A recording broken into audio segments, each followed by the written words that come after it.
24 जनवरी 2006 की ये बात है। दरअसल एक प्रेग्नेंट महिला को एक हॉस्पिटल के अंदर एडमिट कराया जाता है क्योंकि उसकी जो प्रसव की पीड़ा हो रही थी, उसको बच्चा होने वाला था। जैसे वो हॉस्पिटल में जाती है, उसकी डिटेल जब लिखवाई जाती है तो डिटेल में वो अपने पति का नाम नहीं बता पाती है और यही से पता चलता है कि वो महिला दरअसल कुंवारी है, उसकी शादी नहीं हुई है जबकि वो प्रेग्नेंट है। अब ये बात धीरे-धीरे करके पूरे हॉस्पिटल में आग की तरफ फैल जाती है और जब आग की तरफ फैल जाती है तभी लोग सोचने पर मजबूर हो जाते हैं कि आखिरकार एक कुंवारी लड़की उसे हॉस्पिटल में उसकी माँ ही लेके आती है और इसी बीच में एक लड़का जिसका नाम अनिल होता है, वो उसके पास पहुंचता है। लड़की के भी और लड़की के माँ के भी जाकर कहता है कि हाथ जोड़ते हुए कि अगर आपको कोई दिक्कत, कोई परेशानी, कोई ऐतराज़ ना हो तो मैं आपकी मदद करना चाहता हूँ। दरअसल मेरा नाम है अनिल कुमार और मैं आपके ही ज़िले का रहने वाला हूँ। जैसे ही मुझे ये बात पता चली है तो मैंने सोचा क्यों ना आपकी मदद की जाए। आपको ब्लड की या किसी भी चीज़ की ज़रूरत हो तो आप मुझे बोल देना। जैसे ही माँ और बेटी ने ये बात सुनी, उसकी जान में जान आ जाती है। उन्हें ऐसा लगता है कि कोई तो है अपना जो उनकी मदद के लिए आ गया है।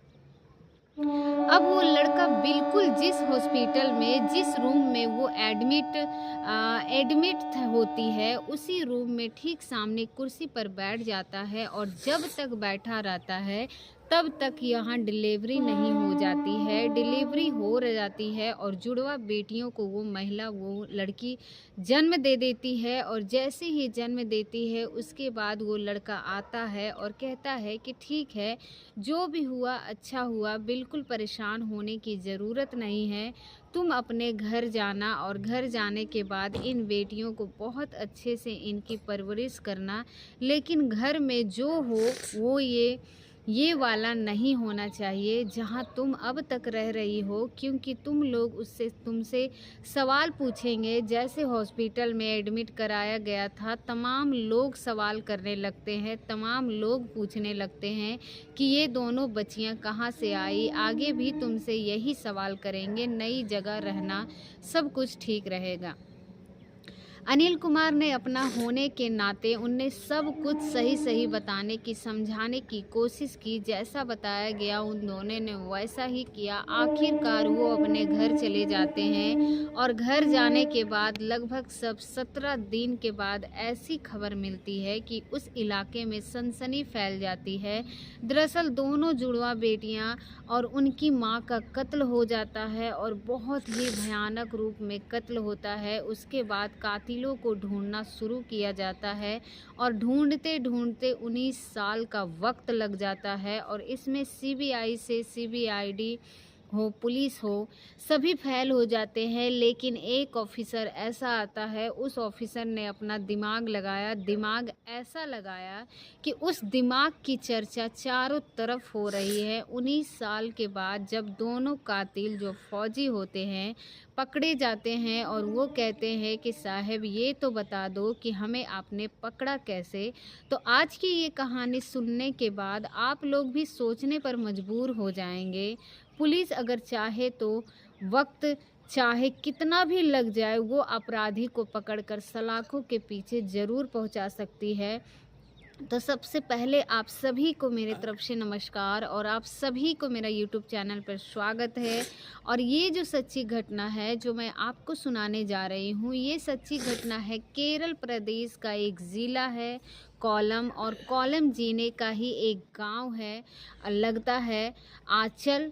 मैं बात कर रही हूँ 10 फरवरी 2006 की ये बात है। दरअसल एक महिला जिसका नाम संत हम्मा होता है, संत हम्मा की बेटी होती है और बेटी की 2 बेटियां होती है। दरअसल वो संत हम्मा अपनी ही बेटी की प्रेगनेंसी की, उसकी बच्चे होने की तमाम जो डिटेल थी, जानकारी थी, वो भी पंचायत भवन की ऑफिस में जमा करना था, बताना था। और जैसे ही वो इनकी जानकारी को जमा करके वापस करके आती है, आकर देखती क्या है कि जो उसकी बेटी है और उसकी बेटी की दोनों जुड़वा बेटियां हैं, कत्ल हो चुका है, किसी ने धारदार हथियार से उनका गला काट दिया है, उनका गला रेत दिया है और वो मर चुकी थी। और जैसे ही संत हम्मा ने ये अपनी आँखों से दृश्य देखा, उस दृश्य को देखने के बाद ज़ोर-ज़ोर से रोने लगती है, चिल्लाने लगती है। उसकी चीख पुकार सुनने के बाद गाँव के लोग भी मौके पर दौड़ जाते हैं और ये 3 कत्ल की सूचना, क्योंकि 17 दिन की दोनों बच्चियाँ थीं और उनकी जो माँ थी, उनका कत्ल होना वो अपने आप में सनसनी फैलने वाली बात थी। देखते ही देखते ये खबर पूरे प्रदेश भर में फैल जाती है और हर कोई जानना चाहता था कि आखिरकार कत्ल किसने किया। संबंधित थाने की पुलिस जो मौके पर पहुंचती है और मौके पर आने के बाद जब जांच पड़ताल करना शुरू किया जाता है तो पता चलता है कि एक बाइक आई थी और बाइक पर एक लड़का आया था और उस लड़के ने इस कत्ल को अंजाम दिया। गांव वालों ने सब पूछा जाता है, जब सबसे गांव वालों से पूछा जाता है कि क्या बाइक देखी थी, उसका कलर कैसा था, तो पुलिस की जांच में जब ये पता चलता है कि हाँ, बाइक एक कलर के थे, श्री कम्बू के रहने वाले थे और वो राजेश कुमार नाम का एक व्यक्ति होता है जो कि आर्मी में फौजी होता है, उसकी ये बाइक होती है। दरअसल वो यहाँ क्यों आएगा, इस परिवार में उसका लिंक क्या है।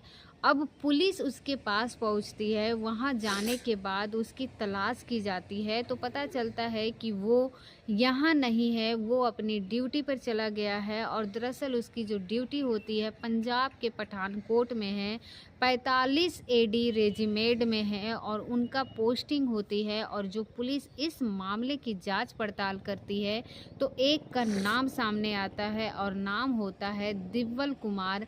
अब जैसे ही इस महिला यानी कि संत अम्मा को ये दिल्ली दिव्यल कुमार का नाम सामने आता है तो पुलिस इससे पूछती है कि क्या तुम दिव्यल कुमार को जानती हो। तब वो महिला सोचने पर मजबूर हो जाती है और रोते रोते कहानी सुनाती है। वो कहती है कि साहब, ये केरल प्रदेश का जिला कोल्लम का गांव लगता है। आलिया मन की रहने वाली उनकी बेटी है जिसका नाम रजनी होता है। रजनी को दरअसल एक लड़के से प्यार हो जाता है, मोहब्बत हो जाती है और लड़के का नाम दिव्यल कुमार होता है जो कि भारतीय सेना में उसकी पोस्टिंग होती है। दोनों एक दूसरे से बेइंतहा प्यार करते थे और वो इतना नज़दीक आ जाते हैं कि दोनों को आपस में शारीरिक संबंध बन जाते हैं और इनकी फिजिकल रिलेशन बन जाते हैं। और एक दिन इनकी बेटी यानी कि रजनी गर्भवती हो जाती है और जैसे वो गर्भवती होती है वो अपने प्रेमी यानी कि फौजी से कहती है कि फौजी, दरअसल मैं तुम्हारे बच्चे की माँ बनने वाली हूँ, मैं तुम्हारे बच्चे की माँ बनने वाली हूँ। तो फौजी ने जैसे ही ये बात सुनी उसने कहा ठीक है, तुम माँ बनने वाली हो लेकिन तुम्हें ये बच्चा रखना नहीं चाहिए। यदि तुम इस बच्चे को रखोगे तो हम लोगों की शादी में कई तरह की अड़चनें पैदा हो सकते हैं, इसीलिए इस बच्चे को गिरा दो। अगर हमारी बात मानो। तो फौजी ने उस लड़की को तमाम तरह की बातें समझाने की कोशिश की लेकिन इस लड़की ने साफ साफ इनकार कर दिया। उसने कहा कि इस गर्भ को तो वो नहीं गिराएगी, बच्चा कोई भी हो उसको पालेगी, उसको वो पैदा करेगी। अगर तुम्हें ये बच्चा नहीं चाहिए तो तुम आराम से यहाँ से चले जाओ। उन दोनों का प्यार जो है कई साल से चल रहा था और उन दोनों की दोस्ती भी कई साल से आपस में चर्चा होती थी। लोगों में वो लोग मिसाल दिया करते थे लेकिन बच्चा रखने की वजह से ही वो फौजी नाराज़ हो जाता है और नाराज़ होकर अपनी ड्यूटी पे चला जाता है और पंजाब के पठानकोट का 45 एडी रेजिमेंट भारतीय सेना में उसकी पोस्टिंग होती है। वो वहाँ चला जाता है और लड़की का जैसे जैसे वक्त आगे बढ़ रहा था वैसे वैसे उसका जो पेट का साइज़ था वो भी बढ़ रहा था और लोगों को ये बात भी पता चलने लगती है कि आखिरकार ये लड़की प्रेग्नेंट हो गई है। अब धीरे धीरे करके जब ये बात फैल रही थी तो वो जो रजनी होती है, रजनी की माँ होती है संत अम्बा, उन संत अम्बा ने कहा कि अगर आस-पास में कहीं डिलीवरी कराते हैं तो लोगों को पता चलेगा और बात खराब हो जाएगी। इसीलिए वो केरल की राजधानी त्रिवेंद्रपुरम में पहुँचती है और वहाँ पर एक हॉस्पिटल होता है एसएसटी हॉस्पिटल में जाने के बाद उस लड़की को एडमिट कराया जाता है और जब एडमिट करा रहे थे तो भी पता चलता है कि इसकी तो शादी नहीं हुई है, कुंवारी है और कुंवारी होने के बाद भी प्रेग्नेंट कैसे हो गई। पूरे हॉस्पिटल में इस बात की खबर फैल जाती है और खबर फैलती ही पता चलता है। इसी बीच में एक मददगार आता है और मददगार कहता है कि जिसका नाम अनिल होता है, अनिल कहता है कि मैं तुम्हारे ही कॉलम जिले का रहने वाला हूँ, तुम्हें परेशान होने की बिल्कुल भी ज़रूरत नहीं है। पैसे की बात तो है, पैसे तुम्हारे पास पहुँचेंगे। अगर तुम्हें ब्लड की ज़रूरत पड़ी है या इसके अलावा किसी भी चीज़ की ज़रूरत पड़ेगी तो मैं तुम्हारे साथ हूँ। और उस रजनी को एडमिट कराया जाता है और वो लड़का उस कमरे के ठीक सामने बैठा जाता है और इंतज़ार कर रहा था कब उसको किसी भी इमरजेंसी की ज़रूरत होगी तो किसी भी हद तक वो जाने को तैयार था, क्योंकि ऐसे वक्त में अगर मदद नहीं की गई तो कब मदद की जाएगी। इंसानियत के नाते वो बैठा जाता है, तैयार रहता है। उसके बाद बच्ची यहाँ हो जाती है। 2 जोड़वा बेटियाँ जब पैदा होती है तो पूरे हॉस्पिटल में उन दोनों की किलकारियाँ गूंजने लगती है। अब अनिल कुमार ने एक बात कही थी, रजनी तुम्हें अपने गांव नहीं जाने चाहिए बल्कि तुम्हें जाना चाहिए कहीं ऐसी जगह जहां पर तुम्हें कोई रोके ना, कोई टोके ना। इस हिसाब से उन्होंने एक गांव चुना जिसका नाम अचल गांव होता है। अचल गांव में जाकर रहने लगते हैं और रहते रहते यहाँ 10 फरवरी 2006 की बात है। ये बच्चे बच्चियां पैदा होने के ठीक 17 दिन के बाद अनिल घर पर आता है, लेकिन उस वक्त इसकी संत अम्बा देख नहीं पाई थी। आसपास के लोगों ने देखा था, क्योंकि इस पूरे रूम को दिलवाने में उसकी भूमिका रही थी। सात अम्बा पुलिस को बताती है और उसके बाद फिर पुलिस इस मामले की जांच पड़ताल में जुड़ जाती है। आखिरकार पुलिस इस लड़के को, जिसका नाम अनिल कुमार नहीं था बल्कि राजेश कुमार था, और वही अनिल कुमार राजेश जो कि राजेश होता है, वो अनिल कुमार बन के ही हॉस्पिटल में पहुंचता है। और वो इसलिए पहुंचा था क्योंकि उसको भेजा गया था और भेजा किसी और ने नहीं, फौजी ने भेजा था जो उसका दोस्त होता है। और वो फौजी जो लड़की से प्यार करता था, मोहब्बत करता था और वो इस लड़की से पीछा छुड़वाने की कोशिश कर रहा था। बात तब हद से आगे बढ़ जाती है। दरअसल जब इस लड़की को बार बार रोकने लगते हैं, टोकने लगते हैं, कहने लगते हैं कि ये बच्चा पता नहीं किसका है, तब उसने कहना शुरू कर दिया था कि ये फौजी का है जिसका नाम दिवल कुमार है और दिवल कुमार ही इसके बाप का नाम है। और आपको यकीन ना हो तो इसको बात साबित कर देगी। जैसे ही उसको लगा कि हॉस्पिटल में जब उसके तमाम तरह की परेशानियां झेलनी पड़ी, उसे लगा कि भविष्य में हो ना हो कई तरह के सवाल खड़े होंगे, इसीलिए उसने राज महिला आयोग को एक पत्र लिखा। पत्र लिखने के बाद उसने बताया कि मेरा जो प्रेमी है वो फलना पटलियन में उसका पठानकोट में पोस्टिंग है, आप उससे डीएनए सैंपल लीजिए और डीएनए टेस्ट कराइए और मेरी बेटियों का भी डीएनए टेस्ट लीजिए और ये डीएनए लेने के बाद ये पता करिए कि क्या वाकई में सही है ये बच्चा इसी का है या नहीं है। क्योंकि फौजी ने जो भी आरोप लगने शुरू कर दिए थे, ना जाने किसके पास सोई थी, कहाँ जाकर अपना मुंह वर्मा के आई है, काला करके आई है, किसकी बेटियां हैं जो उसके गले बांधना चाहती है। ये बात उस लड़की को बहुत ज़्यादा अखरती थी, परेशान करती थी। और ये सही बात को साबित करने के लिए उसने डीएनए सैंपल की जब राज्य महिला आयोग की जांच की मांग करती है तो यहाँ से आदेश होता है और उसके बाद फिर टीम जाती है, उसका डीएनए सैंपल लिया जाता है और डीएनए सैंपल लेने के बाद जब ये रिपोर्ट इस कत्ल के बाद आती है और ये क्लियर हो जाता है कि दोनों बेटियां उसी की थी, उसने ही छुटकारा पाने के लिए से सारा षड्यंत्र रचा था। आखिरकार पुलिस ने जब रिपोर्ट आने के बाद उसे गिरफ्तार करने के लिए पठानकोट पहुंचते हैं तो पता चलता है ना तो डिंपल कुमार यहाँ मौके पर है और ना ही उसका जो दोस्त राजेश जो है अनिल बन के हॉस्पिटल मिलने गया था वो भी मौके पर नहीं था। पुलिस ने फिर घर में जाती है जहां उनका घर होता है, दबिश देती है तो परिवार वाले कहते हैं कि हमें कोई जानकारी नहीं है। अब मामले की जांच पुलिस से सीबीआईडी के पास पहुंचता है और सीबीआईडी उन दोनों को गिरफ्तार नहीं कर पाती है। तभी से जो होती है सीधा हाई कोर्ट का रुख करती है और कहते हैं कि इस मामले की जांच सीबीआई से कराई जाए और हाई कोर्ट से 2010 में इस मामले की सीबीआई से जांच कराने का आदेश होता है और 3 साल बीत जाते हैं और 3 साल के बाद भी सीबीआई उन दोनों को ढूंढ नहीं पाती है। यानी कि दोनों फर्जी वहां से भाग जाते हैं और ऐसे भागते हैं कि परिवार से फिर संपर्क ही नहीं करते हैं।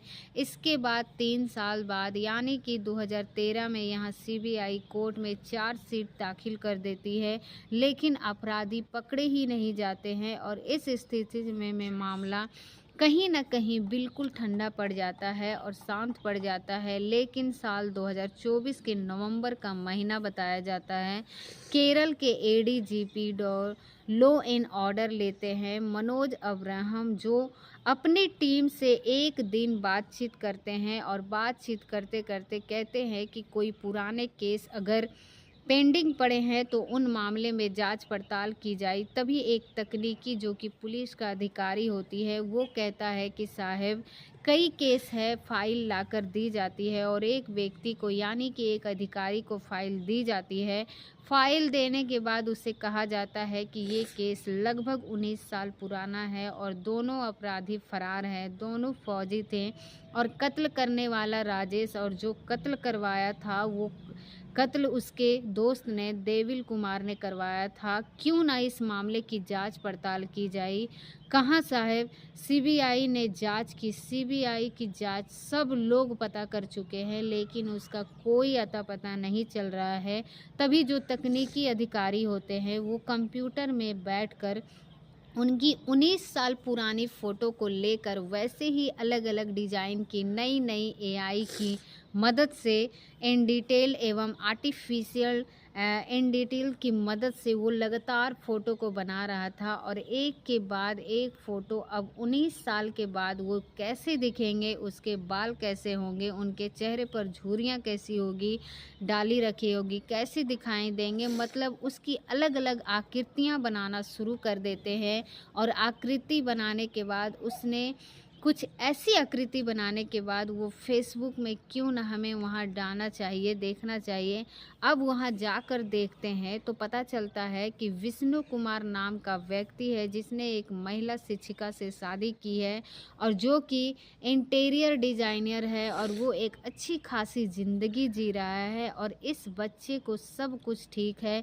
लगभग 48 साल के आसपास उसकी उम्र है। अब मैच किया मतलब उम्र का, तो उस वक्त उसकी उम्र कितनी रही होगी, अब उतनी उम्र कितनी है, तो कुछ चीज़ें सिमिलरिटी होती है। जब उसके पास पहुंचते हैं तो पता चलता है कि वो विष्णु कुमार जो है वही विष्णु कुमार जो कि है अनिल बन के गया था और वही है जो फौज में था, वही है जिसका नाम असली राजेश कुमार होता है। पुलिस ने उसको पकड़ा और पकड़ने के बाद उसको सीधा केरल लेके आते हैं और कॉलम में उसको वहाँ लाने के बाद जब उससे सख्ती से पूछताछ करते हैं तो पूछताछ कि तुम्हारा दोस्त कहाँ है, तो वो कहता है कि साहब वो भी तो पंडिचेरी में ही है। पुलिस फिर उसको भी गिरफ्तार करने के लिए जाती है तो पता चलता है कि वो भी इंटीरियर का डिज़ाइनर का काम करता है और साथ ही उसने भी एक महिला शिक्षिका से शादी की है और उसकी भी ज़िंदगी ठीक-ठाक चल रही थी।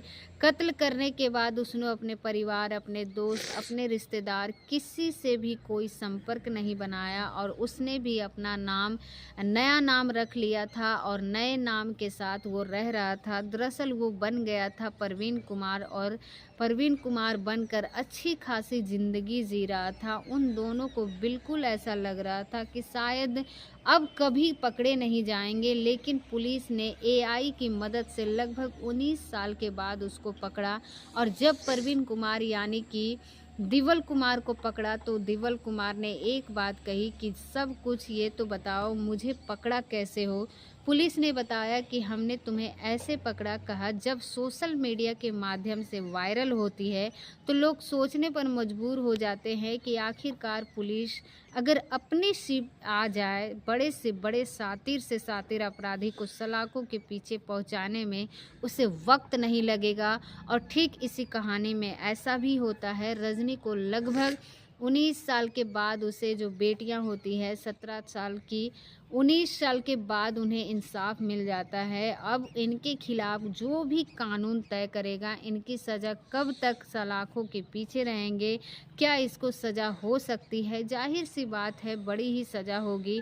दोस्तों इस पूरे घटनाक्रम को सुनाने का उद्देश्य किसी को परेशान करना नहीं, किसी को दिल दुखाना नहीं, बल्कि आपको जागरूक करना है, आपको सचेत करना है, आपको बताना है कि कोई भी गलत काम उठाने से पहले 1000 बार सोचना चाहिए। उस लड़की के बारे में ये पता चलता है रजनी के बारे में कि वो सिर्फ़ उन बेटियों के पिता का नाम ढूँढ रही थी, ना ही वो ये चाहती थी कि उनके साथ रहे, बस उसे पिता का नाम चाहिए था। क्योंकि आस-पास के लोगों ने जो उन पे ताने मारने शुरू कर दिए थे, वो अपनी बेटियों के साथ इस तरह की जीना नहीं चाहती थी। दोस्तों उम्मीद करते हैं कि आपको ये वीडियो बहुत ही ज़्यादा पसंद आया होगा और अगर आपको ये वीडियो अच्छी लगी तो एक लाइक करके आप हमारे चैनल को सब्सक्राइब ज़रूर करें। और आपकी इस वीडियो के बारे में आपकी क्या राय है आप हमें कमेंट बॉक्स में ज़रूर बताएं। मिलते हैं अगले वीडियो में, तब तक के लिए आप सभी लोगों को बहुत बहुत धन्यवाद।